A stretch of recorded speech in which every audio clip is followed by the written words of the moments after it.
3 minutes, Mr. Parish, and we are timing you. Thank you very much, Mayor. My name is Billy Parish. I live at 2007 Mount Vernon Place, Dunwoody, Georgia 30338. I am honored to be the chair of the Sustainability Committee for the city. And I really just came here tonight to thank you all for your support of the work that we're all doing here in Dunwoody to make Dunwoody a much more wonderful, sustainable, and beautiful place. And we're very pleased to present to you earlier today the short-term work plan for your consideration, review, and approval. Thank you very much. That was nice and short. Thank you. Next one up is Barbara Pryor. Name, address, and 3 minutes, Ms. Pryor.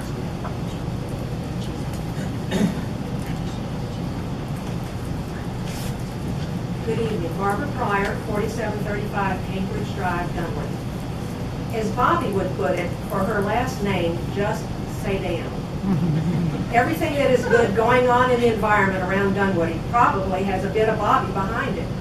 Bobbi has always been good about planting a seed, and that would also be an idea, and watching it take off into full bloom. She can rally the troops to her vital causes by the hundreds.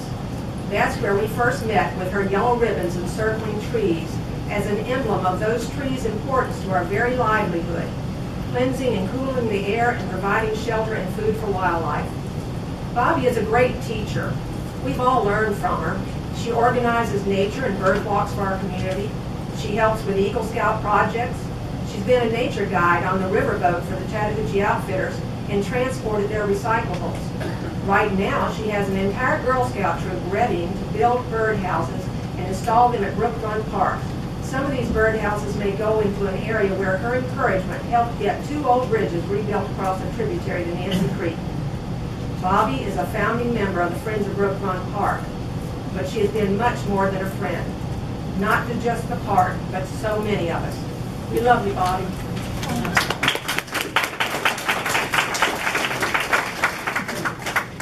Good, thank you. Next one up is, what do we say here? Andrew, I don't know, Carney? Yeah, Carney. Andrew. Hey, name and address, 3 minutes, Mr. Carney. Hi, Andrew Carney, 1731 Treptown Court in Dunwoody, 30338. Here to speak about the subdivision of the lot there up the street, and just wanted the council to think about the consideration of the hundreds and thousands of people that will be affected by that, and the other side of that is the one person's business objectives, which is the developer. So that's it.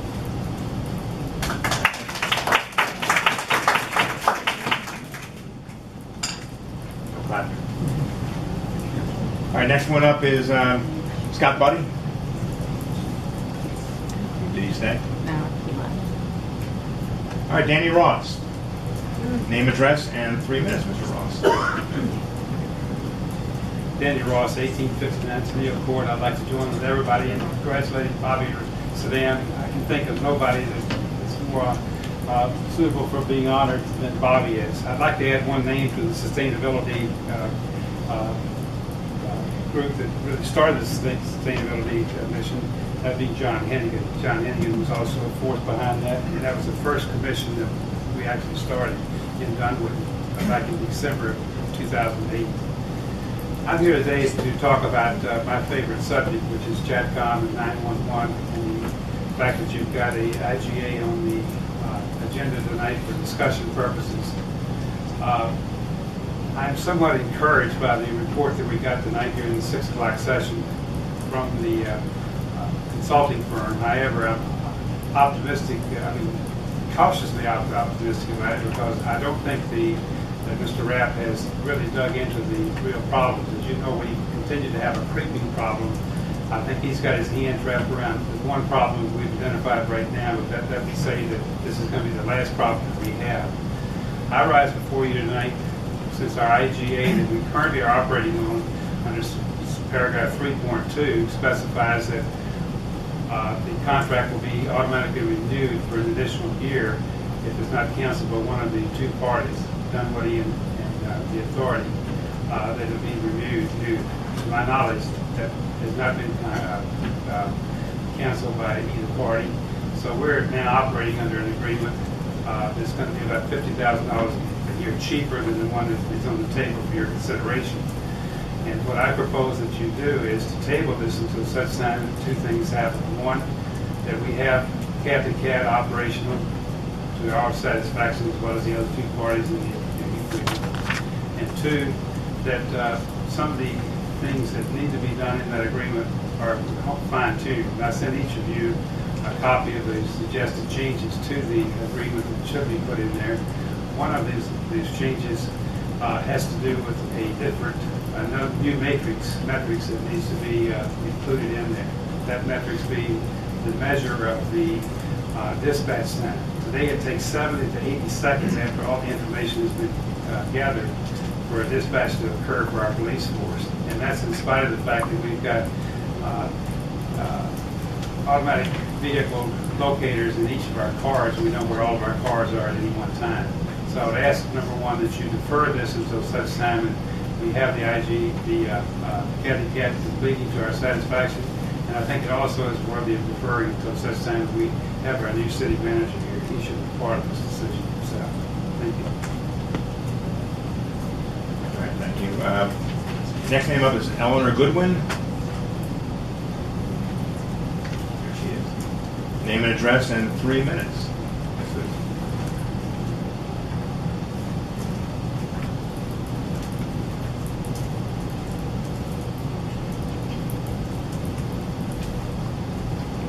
I'm Eleanor Goodwin. I've lived at 1750. I'm really used to public speaking. You're good. No. Okay. My name is Eleanor Goodwin. Yeah. I've lived at 1759 Dunwoody Court in Unit 1 of Dunwoody Club Forest subdivision since 1978. I believed in and trusted the covenants as stated on the existing plat. To my knowledge, none of that information included a time limit on these covenants. My neighbors and I enjoyed the beauty and serenity of our 1/2 acre lots. During heavy rain, however, water runoff has been an occasional problem. I am extremely concerned about the runoff and lack of percolation that will occur if the above lot, which is 5258 Vernon Lake Drive, if that lot is subdivided in half and 2 homes are allowed to be built there. It is likely that 2 47-foot high homes, 35 feet for the 2 stories and 12-foot basements, will cause extra stress on absorption of rain in general and will tower over my property in a rather grotesque way. In fact, these are out-of-scale homes, spaced close together and with 3-car garages are unacceptable. The plan, if passed, will result in, among other things, 6 cars rather than 2 for a normal build on this property. I understand that the City of Dunwoody comprehensive plan intends to ensure that new housing will be contextually appropriate and compatible with surrounding properties. All neighborhoods in Dunwoody will suffer from the precedent-setting changes in zoning.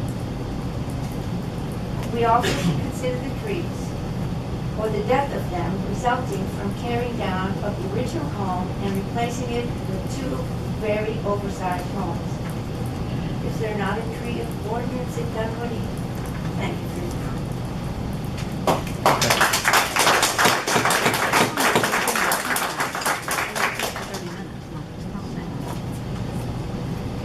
We don't applaud. And you're using the time. The next name up is Diane Martin.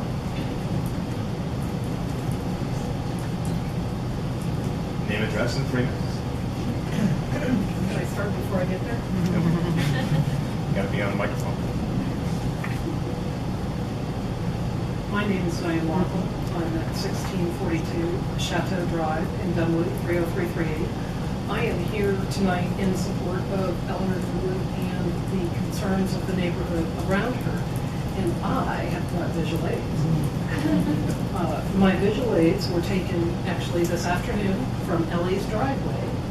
And I wanted to point out to you that the driveway itself is actually about 2 feet lower than the surrounding land. So every other measurement I show you is, you have to consider that that land is a little bit higher, and that's why she has drainage problems sometimes when it rains.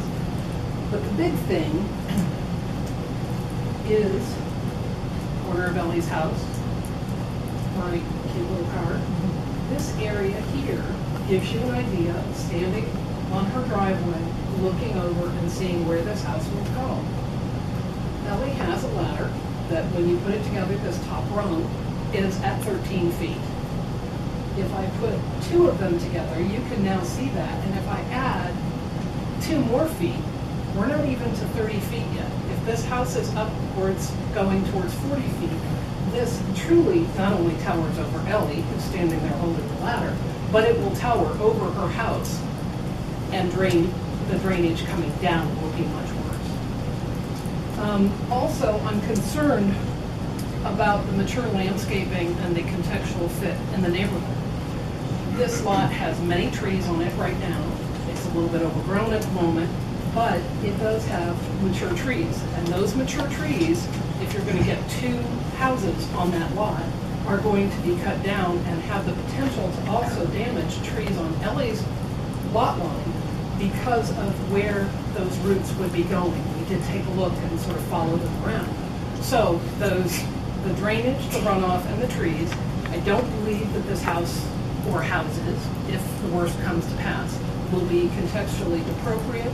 I think that it is not in the best interest of the neighbors and the neighborhood, and most especially my secondary mom, Ellie Goodwin. Thank you. Thank you. And thank you for not talking. Next name up is Kyle Williams. Name, address, and 3 minutes, Mr. Williams.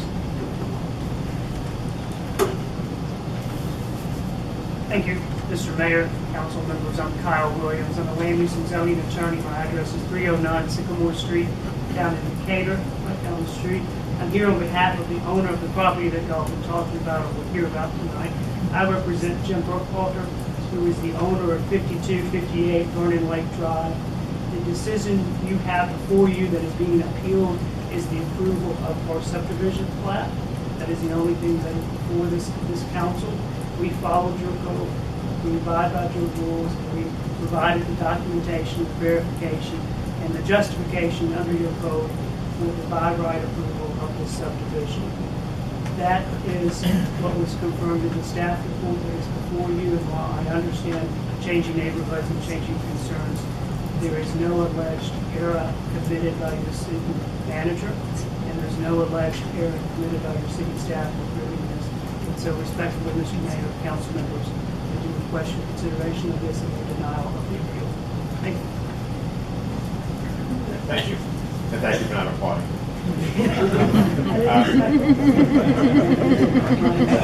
Next name up is Constance Nagel. I'm Constance Nagel. I live at 5272. Doesn't count to you.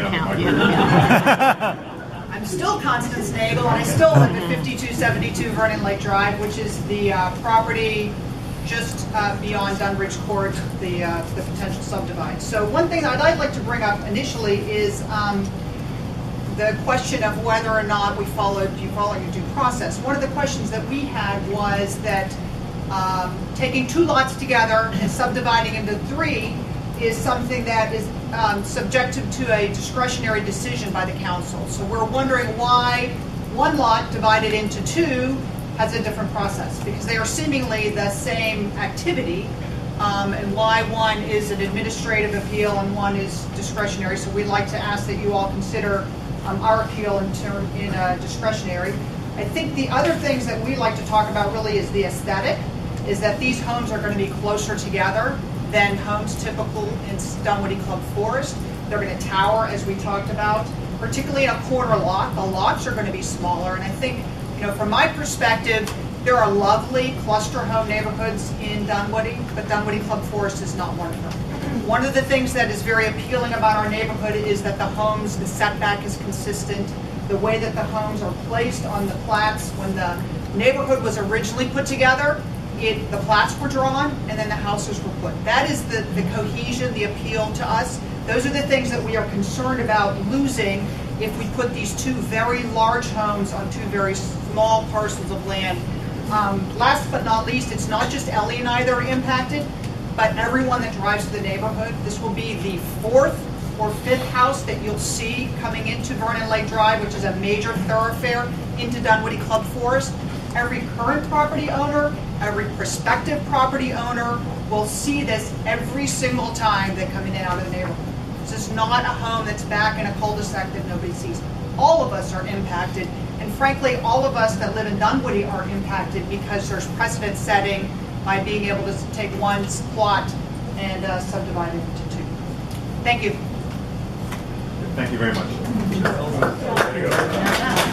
Come on. Just using the time. Clap the other guy. Jan Phillips, please. Name, address, in 3 minutes. How much time do you have left here? Hold on a second. Sharon, how much time do you have left? 14 minutes. Yeah, 14 or so minutes. Minus the time you're taking out. It's not counting as cash. All right, Jan Phillips, 449 Redfield Road, in Dunwoody, 30238. What I have to bring before you is simple and easy compared to some of the other issues that you have, so hopefully you'll consider it. It has to do with every year as a small business person, as I re-register for my business license in Dunwoody, I have to go through a little hassle, and so I'm bringing this, what I hope to be a very non-controversial item to you for your review and attention. It turns out that people like myself, small business owners, have to get our name notarized on a variety of forms that we fill out each February when we register for our business license. It's a waste of time. When I first applied for the business license, I had it notarized. There were several forms that were notarized. And back actually when this statute was put in place, the state laws were a little different. I went to Fran Millar, our senator. His staff did some research. They actually were changed.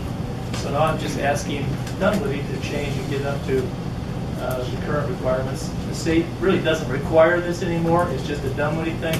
It's a little, it leaves a little bad taste in my mouth every February. There's really no need for it, so please give it some consideration.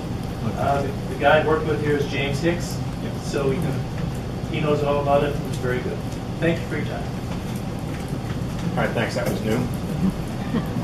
All right, next one up is Erika Harris. Erika, you know the drill. So you know how last time I had a soccer game? Today I have a kid with a broken arm. I just like to come with trauma attached. You guys know me. Thank you so much for having us here. I am president of Dunwoody Club Forrest, and I'm honored to be that. And I would like to ask Dunwoody Club Forrest presidents to please stand up. All right. We are here in support. Oh yes, Jim can stand up as well. We are here in support of the appeal that would hopefully prevent the subdivision of the Vernon Lake lot. A little bit of background: when this first came to my attention in December and then again in January, I had over 200 emails in my inbox within days. Lots of concern. And so speaking really quickly to it, the main concerns are that people who bought into Dunwoody Club Forest have bought in for the larger lot sizes, the setbacks that are larger than normal. We have 35-foot setbacks as a city rule. On average, most of our homes are over 50 feet back, 52, 55, 60 feet back. These homes proposed will have 40-foot setbacks on the main street, as well as sidewalks. 2 homes with sidewalks have been proposed for those lots. And that's relatively unacceptable for us, considering that you've got 500 homes in this neighborhood, and 2 homes would have sidewalks. That is damaging to our property values. I'll ditto what Constance said and add a few more things here. The covenants apparently expired in 1993, but people who buy into our neighborhood do receive a plat, and on that plat it does say specifically that no lot shall be further subdivided. And so that is a difficult thing to accept, that now all of a sudden we are subject to subdivision and an administrative subdivision. And truthfully, I personally don't understand the difference between 2 homes and 3 homes. Frankly, side by side, it feels about the same to me. It is an unfortunate situation that we're in. Furthermore, sorry, catching up. I wanted to bring to your attention, just because you have a new beautiful home doesn't mean it sells really well, especially when it's out of context with the neighborhood, and I want to make that point, out of context with the neighborhood. Up the street from me, on Houghton Court North, there is a home on a 0.48 acre lot. It is larger than the ones proposed for this subdivision. Exact same size home being proposed, 3-car garage, 4,000 square feet. This has a partial daylight basement. The other ones are going to be full daylight basements. This home started at $1.16 million. Today, it still stands on the market. That was back in November. Today, it still stands on the market at $798,000. If this is not damaging to my neighborhood, I don't know what is. My property values are extremely. Thanks. Thanks, Ken. All right, next name up is Jay Pryor.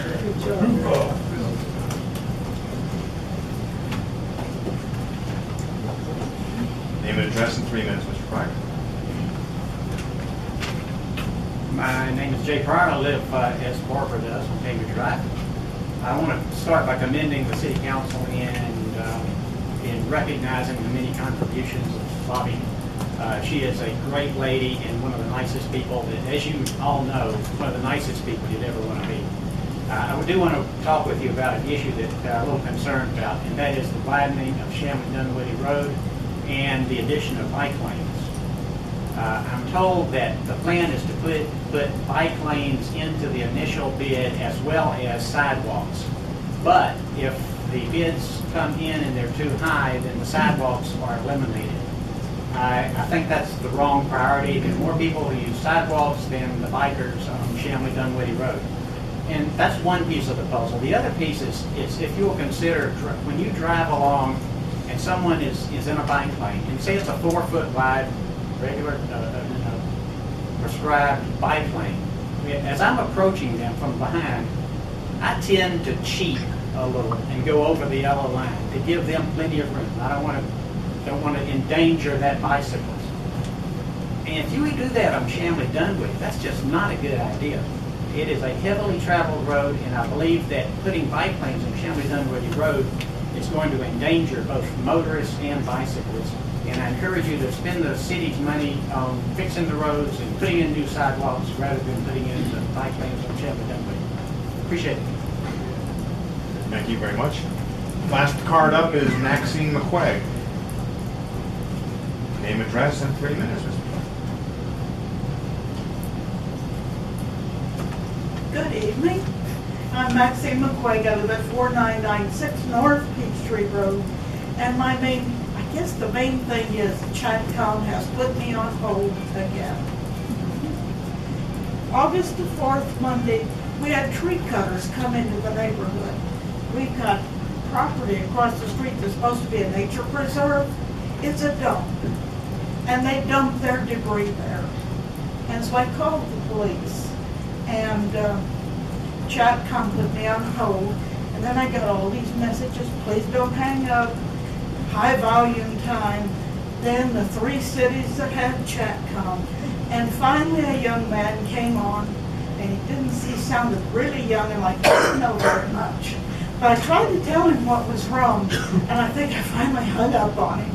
I just gave up. August the 7th, the tree cutters were back to another neighbor's house. So he backs this big white truck up in the vacant property again in a different spot. He's going to dump again. So I went to stop him. And the neighbor lady came by and she took his picture. The picture of him in the truck. And he threatened to shoot her. So this is our problem. They're disrespecting the no dumping signs on North Peachtree Road. They're dumping their stuff in our neighborhood and threatening to shoot the neighbors. Thank you. Thank you. All right, that's the end of public comment. We're ready to move on with the meeting.